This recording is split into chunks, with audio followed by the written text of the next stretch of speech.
Assalamu alaikum and good morning. It's a Monday morning, it's the start of the week and the celebrations continue here on set. We are celebrating Imam Hussein's birthday, Ali Fadhil Abbas's birthday and Imam Sajjad's birthday. Peace and blessings be upon them all. MashaAllah, such beautiful personalities, and it's good to do as many mustahab acts in the month of Sha'ban. So Allah subhanahu wa ta'ala bestows upon us many blessings of this month. We have more to look forward to, the birthday of our 12th Imam. Blessings be upon him, which is fast approaching, and we're looking forward to the days ahead. So many more wonderful days of Sha'ban to look forward to, inshallah. Now, we have a lot to look forward to on Morning Baraka, and this morning we have Sayyid Jalal in the studio with our Holy Quran recitations with ayahs from Surah Baqarah. Fantastic. And straight after that, we have Brother Ibrahim Ansari on the couch with daily du'as, which include, as usual, beautiful recitations and an explanation. Today is a ziyarah of Imam Sajjad. We also have psychotherapist Sister Baraka dropping by to discuss a very important topic which, as always, affects many in our community, and that is post-traumatic stress. More awareness is definitely needed with that. Looking forward to that. And today we also have your health questions and queries answered by Dr. Yasir Madani with information on obstructive sleep apnea. Useful to know, definitely. We also have your fiqh questions and queries answered by our very own Sayyid Ali Nawab, and the subject today is child custody, which is quite important to many single parents out there. So hopefully great things to come. For competition details, please stay tuned. It's Brother Mustafa Khatib.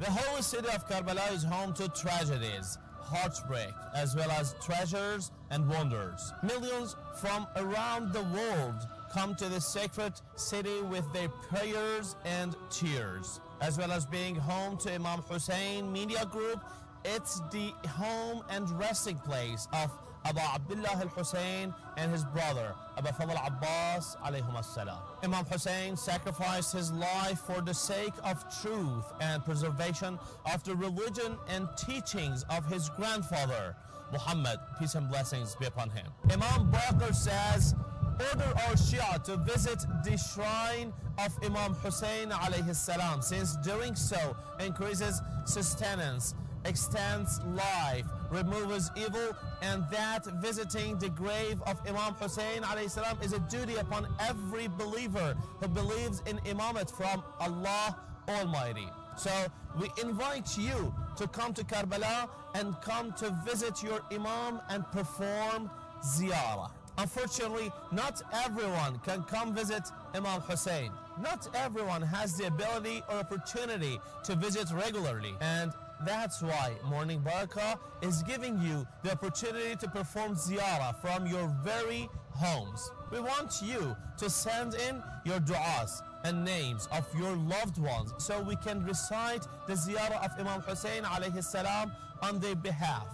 Maybe you have a loved one whose name you want to put forward, a marhum who would benefit, or maybe you miss Karbala and yearn to see Imam Hussein, peace and blessings be upon him. Why not send a small message or a dua for us to read here in the holy city of Karbala? Whoever's name you put, whatever dua or small message you have, the Morning Baraka team will pass it on to our team here in Karbala, and we will recite the ziyarah, read the message, and broadcast it on Imam Hussein TV3. Send in your names, du'as, and small messages to Morning Baraka at @imamhussein.tv, or message us, or leave a comment on any of our social media platforms. We look forward to hearing from you, and may Allah and the Ahlul Bayt accept all of our a'mal and our ziyarah, inshallah.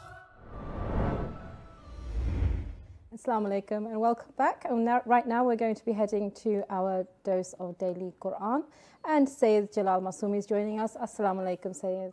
Assalamu alaikum wa rahmatullahi wa barakatuh. How are you doing? Yes, we're well. Thank you very much with your du'as. I believe you'll be reciting Surah Al-Baqarah verses 284 to 286. So look forward to that. Thank you.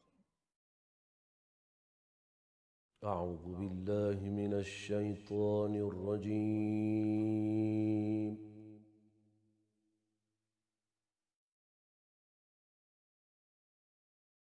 بسم الله الرحمن الرحيم.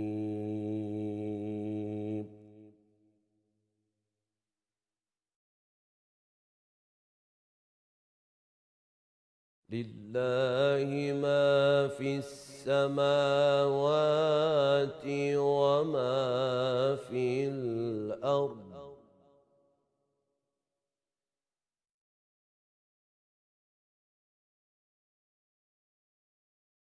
وإن تبدوا ما في أنفسكم أو تخفوه يحاسبكم به الله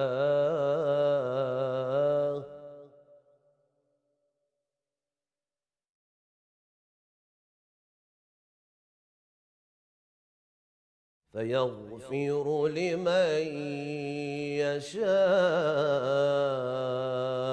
ويعذب من يشاء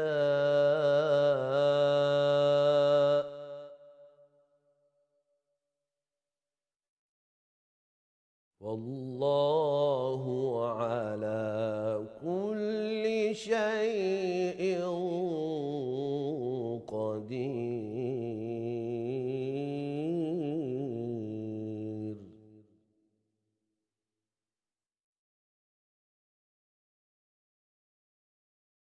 آمن الرسول بما أنزل إليه من ربه والمؤمنون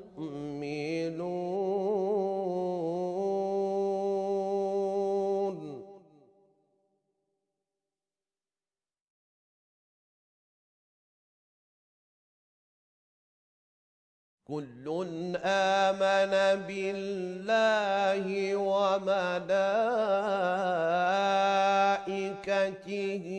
وكتبه ورسله لا نفرق بين أحد من رسله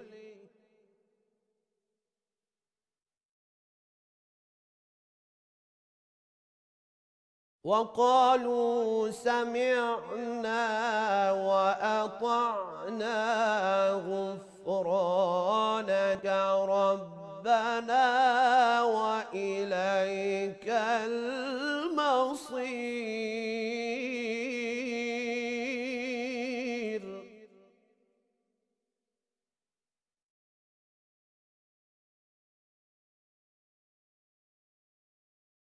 لا يكلف الله نفسا إلا وسعها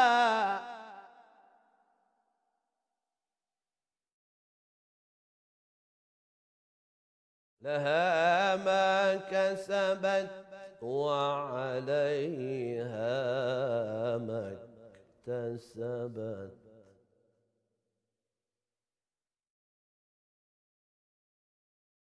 ربنا لا تؤاخذنا إن نسينا أو أخطأنا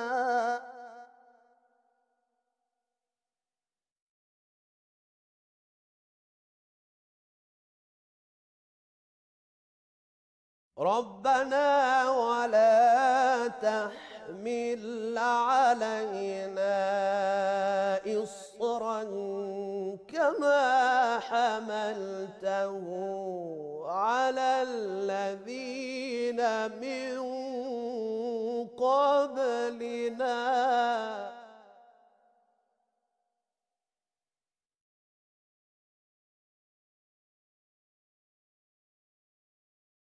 ربنا ولا تحملنا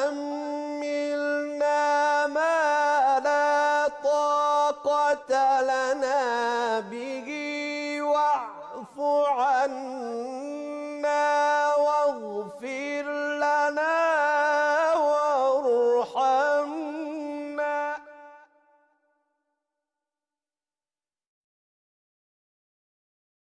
أنت مولانا فانصرنا على القوم الكافرين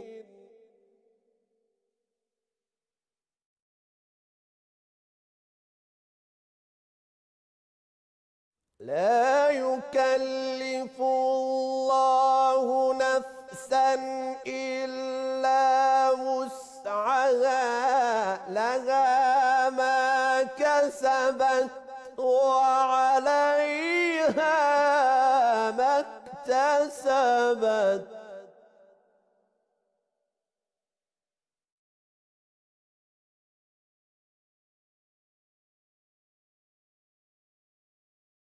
ربنا لا تؤاخذنا إن نسينا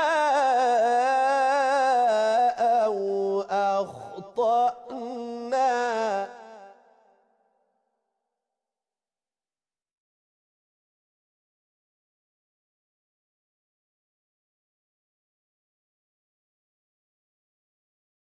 ربنا ولا تحمل علينا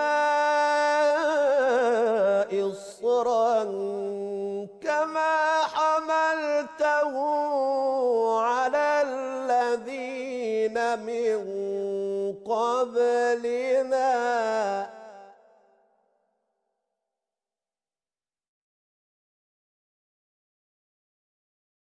ربنا ولا تحمل علينا إصرا كما حملته على الذين من قبلنا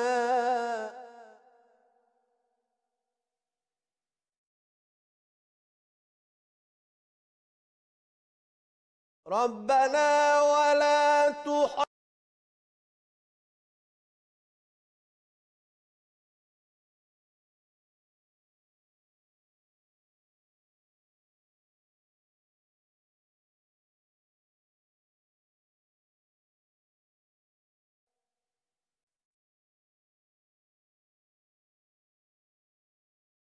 ربنا ولا تحرمنا ويعذب من يشاء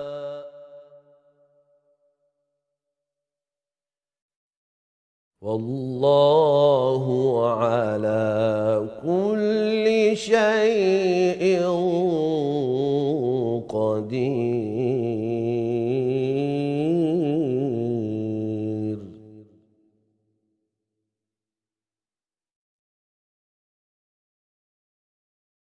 آمن الرسول بما أنزل إليه من ربه والمؤمنون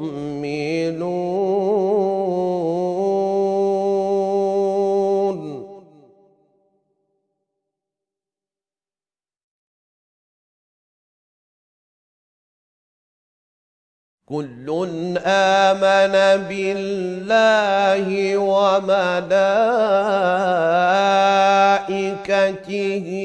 وكتبه ورسله لا نفرق بين أحد من رسله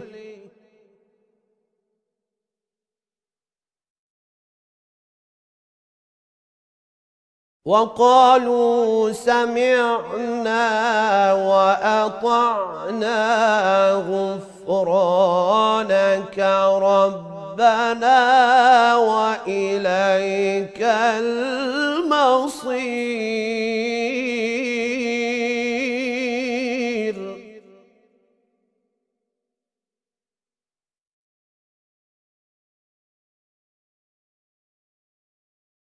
لا يكلف الله نفسا إلا وسعها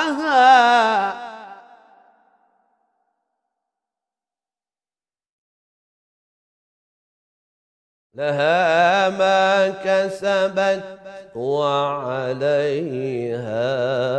ما اكتسبت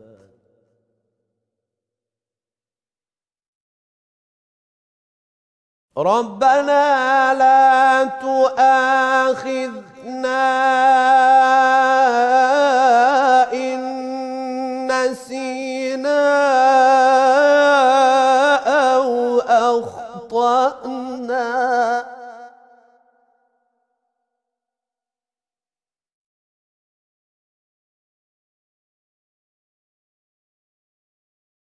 ربنا ولا تحمل علينا إصرا كما حملته على الذين من قبلنا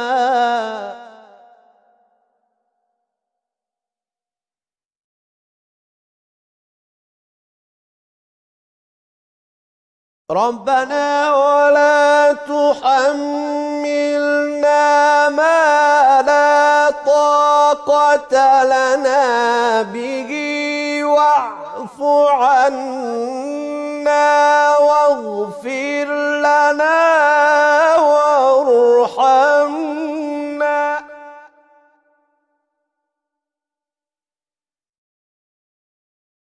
أنت مولانا فانصرنا على القوم الكافرين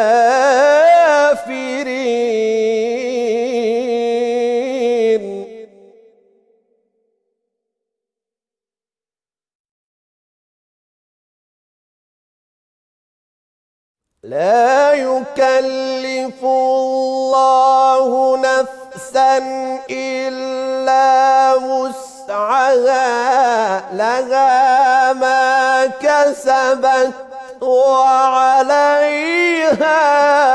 ما اكتسبت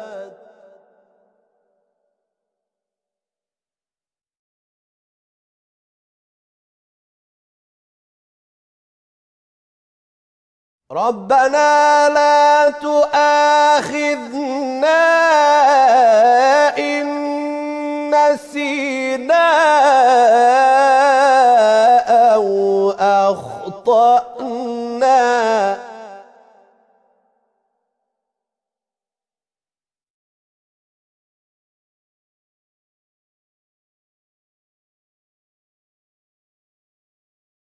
ربنا ولا تحمل علينا إصرا كما حملته على الذين من قبلنا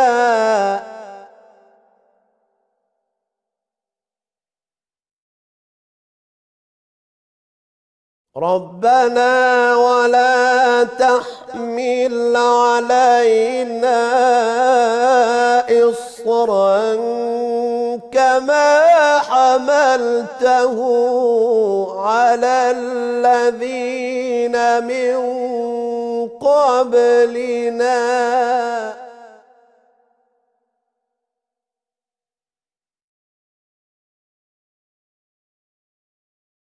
ربنا ولا تحملنا ما لا طاقة لنا به واعف عنا واغفر لنا وارحمنا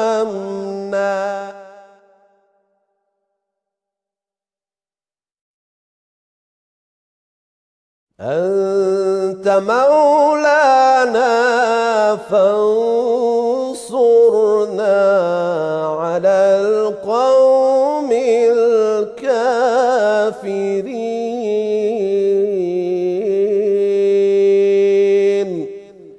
صدق الله العلي العظيم. اللهم صل على محمد وآل محمد وعجل فرجهم الشريف. Many thanks for your time, Sayyid Jalal, once again for that amazing recitation. Inshallah, we will see you in the coming episodes. We are now at the segment where we are looking into daily du'as, supplications, ziyaras, du'as that are very famous and not so famous within the school of the Ahlul Bayt, and we're kind of shedding some light on some of them to give you some benefits in terms of the history behind them, what they're all about, what's the meaning behind them, so that you can gain a bit of a deeper understanding of these supplications and du'as. And joining us, as always, is Ibrahim Al-Ansari. Assalamu alaikum. Alaikum assalam. How's everything okay? Alhamdulillah, how about yourselves? Good, thank you. Alhamdulillah. Thank you for joining us once Thank you very again. much. Thank you very much for having me. So this morning, you have chosen the ziyarah of Imam Sajjad. Yes, we're living in Sha'ban, beautiful month, amazing month actually. And in fact, I want to change roles for a second. Okay. And I want to ask you, Ali, being from the land of Karbala, maybe explain to the viewers how Sha'ban feels like in Karbala, just so they get, because Sha'ban is just so beautiful in its essence and in the happiness it causes in people, especially those who are broken in Iraq. So maybe if we can just... Iraqis are generally very emotional people, and they express their emotions in extremities. So you have, during the sad times, the black comes out, the red lights, you know, the shrines are very much commemorating the personality that people are commemorating. So it doesn't have to be Imam Hussein related. So any wafat of the Ma'sumeen, the shrines itself, they have a commemoration. So they'll have red lights, Bain al-Haramain, they'll have the black cloth draped out in respect or condolences, and I think it's a symbolic thing, like Imam Hussein is mourning the death of that personality. So they do things in extremes, Iraqis. So when it comes to the sad times, there's a lot of lamentations, there's processions, people are just generally sending their allegiances to the Ahlul Bayt and the personality that they're commemorating. On the other side of that, when it comes to happy occasions, everything is much more green, white, colourful. There's sweets being given around. I was actually in Karbala during Sha'ban time a couple of years ago. And similarly to how in Iraq you have processions or little like booths where people give out food in for example, Arba'in time. In Sha'baniya time, people are giving out milk or giving out sweets, but even behind the place where they give out, there's a little majlis area. That is where people are clapping and they're reciting an ashid and at every single minute of the day. So wherever you walk past, there's always some sort of majlis going on where people are just having a great time. So it's a very much a smiley kind of feel-good factor in Karbala specifically. That's as much as I know. It's specific to Karbala, and it's something I truly love, to be honest with you, because it's Iraq itself. Let's just say it's never been safe from sadness and sorrow. Yeah, literally, as a country, it never has been since early history till today. So to see that is just beautiful, and the thing is, you find it mostly in Karbala, just because. The wiladat during Sha'ban seem to gather everyone in that land, and even those who participated in a way, such as Imam Zain al-Abidin, and even those who will participate, such as Imam al-Mahdi, who we will come to probably very soon, inshallah. So this whole idea of joy in Sha'ban really attracts me. But then what attracts me even more is that those who were born in this month, not only did they hold a message, but every single one of these wiladat played one of the biggest roles in the message of Ahlul Bayt, and in the way it was portrayed and in the way that they are remembered. And some even had to use some sort of strategies to make sure that they could do this specific act. One of them being Imam Sajjad. Imam Sajjad, he probably the whole periods of Imamat. Imam Sajjad, for example, he had to live during the time of Muawiyah. May Allah take away mercy from him. And during the time of Yazid, Imam al-Sajjad, he had to live in the first year of Yazid, the killing of his father. And in the second year, the attack on Medina, where he was, the attack on the Hashimis in Medina. And on the third year, he had to live the attack on the Kaaba. And seeing the Kaaba, the house of Allah subhanahu wa ta'ala, being attacked is not easy for an Imam. Not easy at all.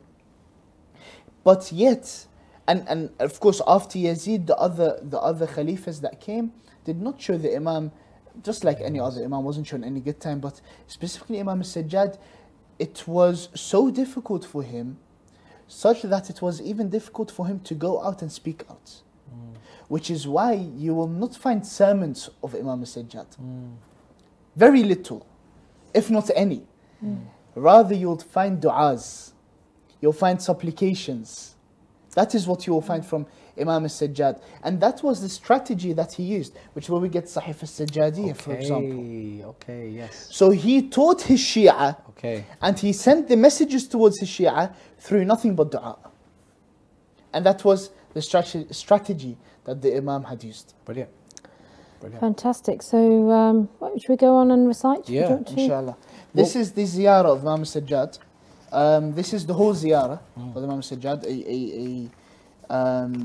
But as short as it is, I think it simplifies the personality that he was, and it simplifies his main characteristics, let's say. Bismillah ar-Rahman ar-Rahim. اللهم صل على محمد وآل محمد. السلام عليك يا سيد الساجدين. السلام عليك يا زين العابدين. السلام عليك يا حليف الحسرات. السلام عليك يا ذا الثفنات. السلام عليك يا صاحب العبرات. السلام عليك يا أسير الكربات. السلام عليك يا أعظم آل العباء. السلام عليك يا ابن خامس يا أصحاب الكساء. السلام عليك يا ابن سيد الشهداء. السلام عليك يا عماد الأتقياء. السلام عليك ورحمة الله وبركاته. وصلى الله على محمد وآله الطاهرين. اللهم صل على محمد وآل محمد. Automatically, I underlined 4 words that you mentioned that really personify who he was as a character and what actually happened to him. Because you're looking at Assalamu alayka ya Halif al-Hasarat, Thafanat, Abarat and Kurabat as well. So tell us a bit more about how this supplication kind of... So first of all, it starts with the characteristic of Imam al-Sajjad of being Sayyid al-Sajidin. The Sayyid is the master or a leader or the one who is best at performing sujood, of those who perform sujood towards Allah subhanahu wa ta'ala. Then it says, Assalamu alayka ya Zayn al-Abidin. This comes from the word zina. Zina means ornament, we call it. Yes. So the ornament of those who worship Allah subhanahu wa ta'ala. Then it says, this is the one that you underlined, Assalamu alayka ya Halif al-Hasarat. Peace be upon you of the one who participated or is a participant of constant unhappiness and sorrow. And here I stopped for a second and I thought, yes, the Imam was oppressed, but why is it constant unhappiness and sorrow? And then you come to a narration where you have Abi Hamza al-Thamali asking Imam al-Sajjad that, why do you cry so much? Why do you cry so much? He says to him, have you ever seen or have you ever heard of a Alawiyya, a daughter of Amir al-Mu'mineen or a daughter of Rasulullah sallallahu alayhi wa sallam, being taken as a captive before the day of Ashura? And that was the cause of constant sorrow and unhappiness for Zain al-Abidin. Yeah. Not just the beheading of his father. Because he saw the aftermath as He well. saw the didn't aftermath. Absolutely. Aftermath. And the thing is with the captiveness of Sayyidah Zainab, it isn't easy. And in fact, according to some scholars, it is even greater than the beheading of Abu Abdullah al-Hussein. And it is also narrated that he would not have a portion of food Without or a food. drink unless he would mix it with his tears. And the thing is, when we say would mix it with his tears, that is to show how much he would cry on top of it. And then it says, Assalamu alayka ya the thafanat, the one whose sujood parts, which is his forehead, his palms, his knees, and his toes, became sore from how much ibadah he had done. Then it says, Assalamu alayka ya sahib al-abarat, the one who constantly wept and mourned, and we spoke about that. Then ya asir al-kurubat. A karb is not just a hardship, it is even higher than a hardship. And it is saying that Imam Zainul Abidin, not only did he have to go through hardships, but no, asir means he became a captive of hardships. To show that it was something that he couldn't even get out of. When someone is captive, they're in charge of so whoever took them in, as a captive is in charge of them. And it's as if saying hardships took over the Imam in such a way that he wasn't able to get out of them. Then, Assalamu alayka ya a'zama al-'uba, Assalamu alayka ya ibn khamis ashab al-kisa. It's a status, isn't it? That's This who he is as a who he is an as a imam, person. His position as an Yes. imam. Yeah. And Sahib Khams Ashab al-Kisa referring to Imam Hussein alayhi salatu wasalam. Then he says, Assalamu alaykum ibn Sayyid al-Shuhada, again Imam Hussein. Assalamu alayka ya Imad al-Atqiya. Imad is Pillar. a pillar. The pillar of those who are pious. And we said piety, we've mentioned piety so much before. Piety is what lifts our status, and is saying he's the pillar of the pious ones. SubhanAllah. And then, Assalamu alayka wa rahmatullahi wa barakatuh. Peace be upon you, O Imam al-Sajjad. What an amazing personality. You're right, actually. It does bring all of his characteristics, what he's all about, in one short kind of supplication. Yeah. I'd love to know, maybe at the top of your head, do you know of any dua that he has in his works, that, because you mentioned as well, like when it comes to he taught the message of the Ahlul Bayt through du'as. Do you remember at the top of your head any dua or any supplication in that sense, where it's a bit of a message in terms of aqeedah, for example, or giving advice to the In fact, one of my favorite du'as, Dua bi Hamza al-Thamali. Oh, brilliant. This dua had so many lessons in terms of aqeedah, in terms of akhlaq, in terms of everything, that it is honestly many lectures and lessons and lessons and lessons in one, where he would even go into detail about your state in the grave. Yes. Not before even getting to the grave, he goes into detail about how your soul is taken away from your body, and there aren't many lectures or lessons or let's say even speeches about how this happened. No, he describes it in the dua in his manner. In his manner, he describes how it is taken out of the body. Then he describes the state in the grave. He describes in one of them, he talks about how we form a bond with Allah subhanahu wa ta'ala. He talks about how Allah subhanahu wa ta'ala, how we make dua towards Him and how He forgives our du'as. All parts of aqeedah.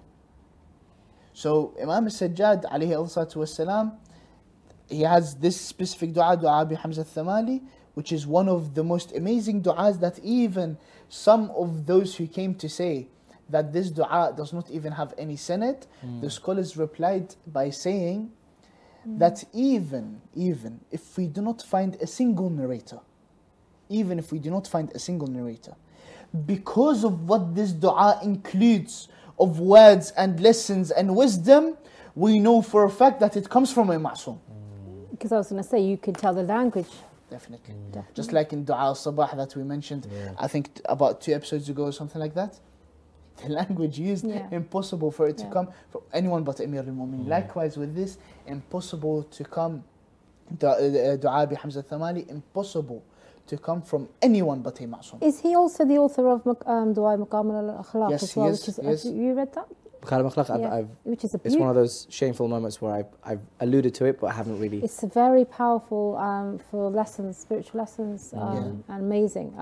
So he's done some beautiful works, and I know his dua for Arafah Day. Other than the fact that he even has literally every single right.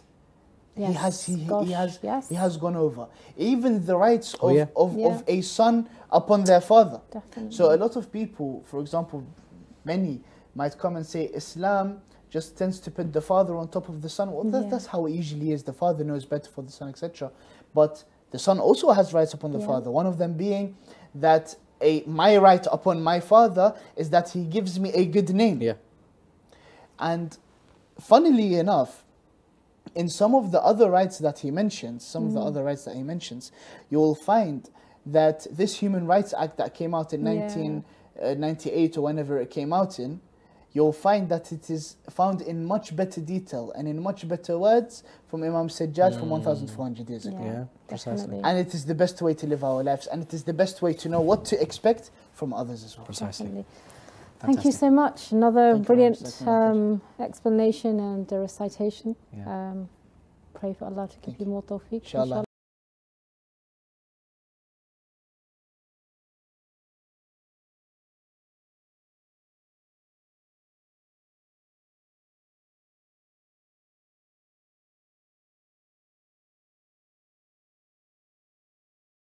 And it is the best way to live our lives, and it is the best way to know what to expect from others as well. Precisely. Definitely. Thank you so much. Another brilliant explanation and recitation. Pray for Allah to give you more tawfiq. Inshallah. Sallallahu alayhi wa alihi wa sallam. Imamat is your right. You are the Ahlul Bayt of mercy and compassion. What stops you from seeking your right? Whence you have 100,000 from among your Shias ready to serve you and fight the enemies. He requests him, alayhi salam, to rise against the oppressors. Imam alayhi salam then said, "Sit, O Khurasani, let me explain to you."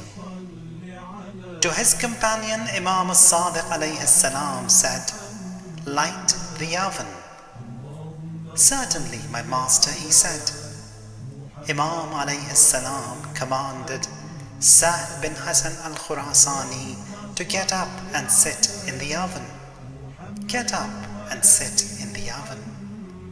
Sahl, son of Hassan Khurasani, said, "O son of Rasulullah, punish me not in the fire. Forgive me, may Allah forgive you." He alayhi salam said, "I forgave you." Harun al-Makki then entered, his footwear in his hands. He greeted the Imam, and Imam alayhi salam replied. Imam said, "Put away your footwear. O Harun, enter the oven." He entered and sat in the oven. Imam continued his conversation with Sahl bin Hassan al-Khurasani. Imam then said, "Tell me about Khurasan. Have people distanced from Bani Umayyah? And have they adhered to the teachings of Muhammad bin Ali alayhim as-salam? May my parents be sacrificed unto you." Sahl said, "I do not understand what you say, Yabna Rasulullah." "It's okay," Imam alayhi salam said. Pointing at Harun al-Makki, Imam alayhi salam said, "Like him, how many men do you have in Khurasan?" "Qala wallah wala wahid." "By Allah, not even one." "But as for us, O Khurasani, inna la nakhruju fi zamanin la najadu fihi khamsatu mu'afidin lana. We will never rise, but that we have 5 supporters. We know better when to rise. وسبحان ربك رب العزة عما يصفون وسلام على المرسلين والحمد لله رب العالمين.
So you are an ambassador wherever you are.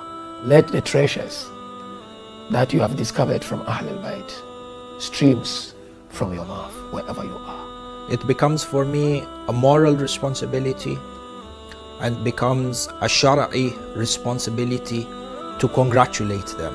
They are no less than from within the ranks of the Ashab of Rasulullah, the pure, virtuous Ashab of Rasulullah and Ahlul Bayt. Just by saying this statement, Allah subhanahu wa ta'ala, He had cleaned all of my previous sins away, because only reverts can understand what that feeling is like. The salah is, in some narrations, elevate the one towards Allah subhanahu wa ta'ala. We at Imam Hussein TV really admire our revert brothers and sisters, which is why we're bringing to you a new season of Embrace, which aims to help those new to the religion as well as those who want to brush up on the basics. You do not want to miss this.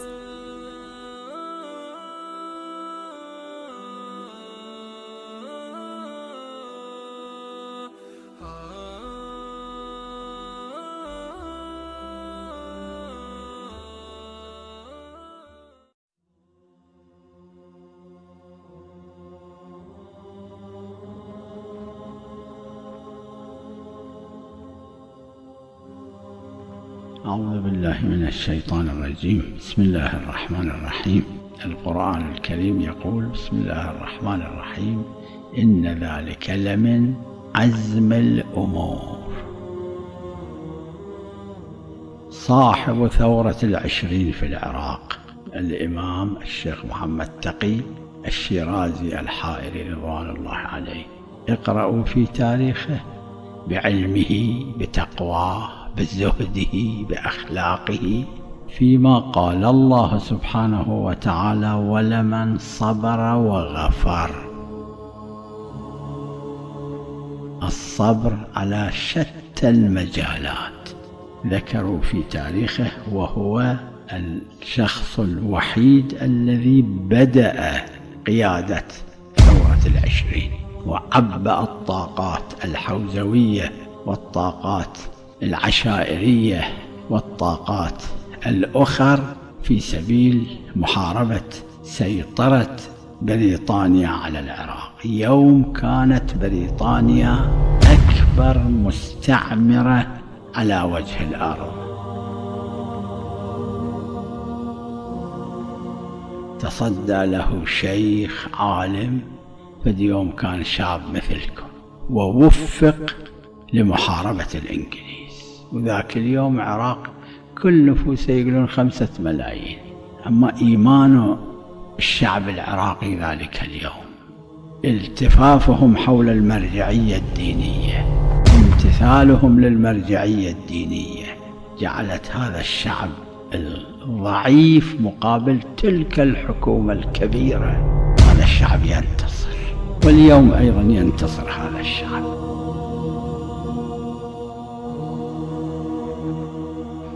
ذكروا في تاريخ شيخ محمد تقي الشيرازي أن هناك في داخل العراق بعض الناس كانوا يتهموه الشيخ محمد تقي بأنه هو عميل الإنجليز، هو عميل بريطانيا، وكان مشخص من يقول هذا. واستؤذن الشيخ محمد تقي الشيرازي بأن يقطع راتب ذلك الشخص، فلم يأذن لذلك. هذه الأخلاق، هذا الإيمان، هذا الصبر، هذا خلى هذا الشيخ العظيم يقاوم أكبر حكومة على وجه الأرض في ذلك الزمان وينتصر عليه.